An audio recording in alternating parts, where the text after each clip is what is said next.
খায়বার বিজয়, শক্ত ঘাঁটির পতন। বিসমিল্লাহির রহমানির রহিম। আসসালামু আলাইকুম প্রিয় ভাই ও বোনেরা, হুদাইবিয়ার সন্ধির মাধ্যমে শান্তির পরিবেশ সৃষ্টি হয়। আজ আমরা আলোচনা করব খায়বার বিজয়, যা সংঘটিত হয় সপ্তম হিজরিতে 629 খ্রিস্টাব্দে। তখন মুহাম্মদ সাল্লাল্লাহু আলাইহি ওয়াসাল্লাম এর বয়স ছিল প্রায় 59 বছর। খায়বার কোথায় এবং কেন? খায়বার ছিল মদিনার উত্তরে একটি শক্তিশালী দুর্গনগরী। সেখানে কিছু ইহুদি গোত্র বসবাস করত, যারা খন্দকের যুদ্ধে মুসলিমদের বিরুদ্ধে ষড়যন্ত্রে জড়িত ছিল। খায়বার ছিল সামরিকভাবে শক্তিশালী, অর্থনৈতিকভাবে সমৃদ্ধ, দুর্গ দ্বারা সুরক্ষিত। এই শক্ত ঘাঁটি মুসলিমদের জন্য হুমকি হয়ে উঠেছিল। যুদ্ধের সূচনা। প্রিয় নবী হযরত মুহাম্মদ সাল্লাল্লাহু আলাইহি ওয়াসাল্লাম সাহাবী নিয়ে খায়বারের দিকে অগ্রসর হন। খায়বারে ছিল একাধিক দুর্গ। প্রতিটি দুর্গ আলাদাভাবে দখল করতে হয়েছে। প্রথম কয়েকদিন যুদ্ধ কঠিন হয়ে ওঠে। ঐতিহাসিক ঘোষণা। একদিন নবীজি সাল্লাল্লাহু আলাইহি ওয়াসাল্লাম ঘোষণা করলেন, আগামীকাল আমি পতাকা দেব এমন একজনকে যিনি আল্লাহ ও তার রাসূলকে ভালোবাসেন এবং আল্লাহ ও তার রাসূল তাকে ভালোবাসেন। পরদিন পতাকা দেওয়া হয় আলী ইবনে আবি তালিব রাদিয়াল্লাহু তাআলা আনহুকে। তিনি অসুস্থ ছিলেন। নবীজি সাল্লাল্লাহু আলাইহি ওয়াসাল্লাম তার চোখে দোয়া করেন এবং তিনি সুস্থ হয়ে যুদ্ধ করেন। দুর্গ বিজয়।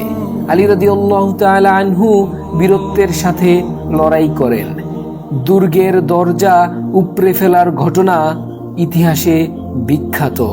অবশেষে একে একে সব দুর্গ মুসলিমদের নিয়ন্ত্রণে আসে। খায়বার বিজিত হয়। সন্ধি ও অর্থনৈতিক ব্যবস্থা। খায়বারের বাসিন্দারা আত্মসমর্পণ করে।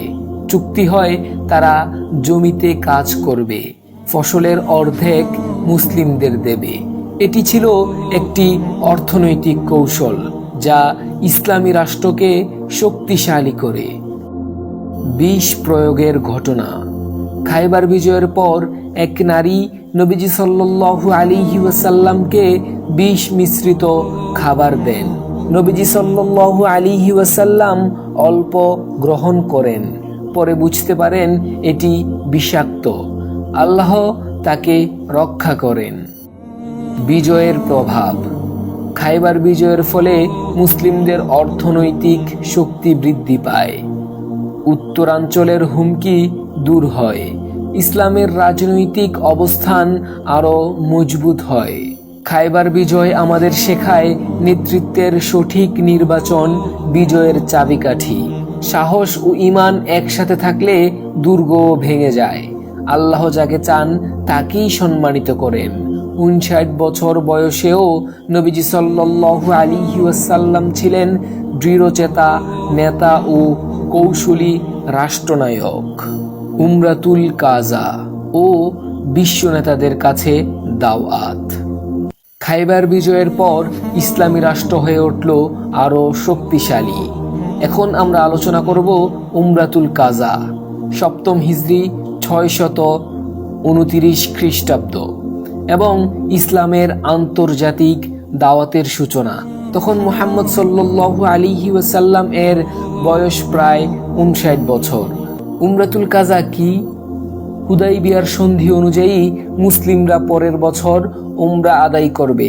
সপ্তম হিজরিতে নবীজি সাল্লাল্লাহু আলাইহি ওয়াসাল্লাম প্রায় 2000 সাহাবী নিয়ে মক্কায় প্রবেশ করেন। এই উমরা ইতিহাসে পরিচিত উমরাতুল কাজা নামে। কুরাইশরা 3 দিনের জন্য মক্কা ছেড়ে দেয়। মর্যাদাপূর্ণ প্রবেশ। মুসলিমরা শক্তি ও শৃঙ্খলার সাথে মক্কায় প্রবেশ করেন। তাওয়াফের সময় সাহাবীরা দৃঢ়ভাবে চলেন, যাতে কুরাইশরা বুঝতে পারে মুসলিমরা দুর্বল নয়। এটি ছিল মর্যাদা ও আত্মবিশ্বাসের প্রদর্শন। গুরুত্বপূর্ণ বিবাহ।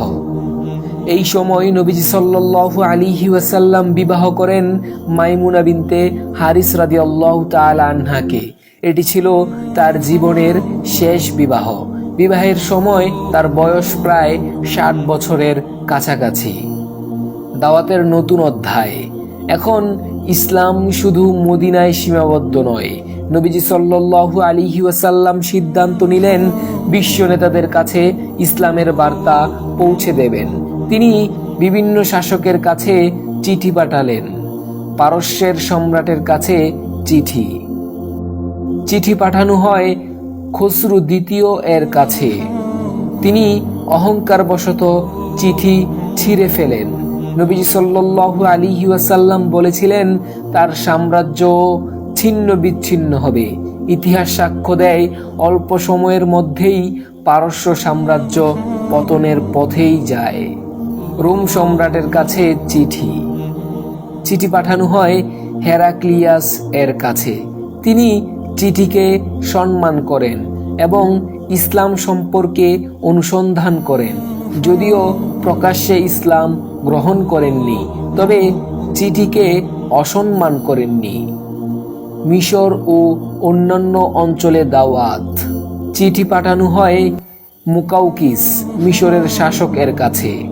তিনি ইসলাম গ্রহণ না করলেও সম্মান দেখান এবং উপহার পাঠান। এভাবেই ইসলাম আন্তর্জাতিক পর্যায়ে পরিচিত হতে শুরু করে। নবীজি সাল্লাল্লাহু আলাইহি ওয়াসাল্লাম এর বয়স ও দূরদৃষ্টি। 60 বছরের কাছাকাছি বয়সে নবীজি সাল্লাল্লাহু আলাইহি ওয়াসাল্লাম শুধু ধর্মীয় নেতা নন, তিনি ছিলেন রাষ্ট্রনায়ক, কূটনীতিক, বিশ্বদর্শী, দাওয়াতকারী। মক্কার সীমা পেরিয়ে ইসলাম বিশ্ব মঞ্চে উঠে আসে। এই পর্ব আমাদের শেখায় ইসলাম কেবল একটি জাতির জন্য নয়, দাওয়াতের দরজা সবার জন্য খোলা। শক্তি অর্জনের পর দায়িত্ব আরো বেড়ে যায়। পরবর্তী পর্বে আমরা আলোচনা করব মুতার যুদ্ধ নিয়ে। আল্লাহ পাক রব্বুল আলামিন আমাদের সকলকে রাসূল সাল্লাল্লাহু আলাইহি ওয়াসাল্লাম এর জীবনী সঠিকভাবে জানার তৌফিক দান করুক। আমিন।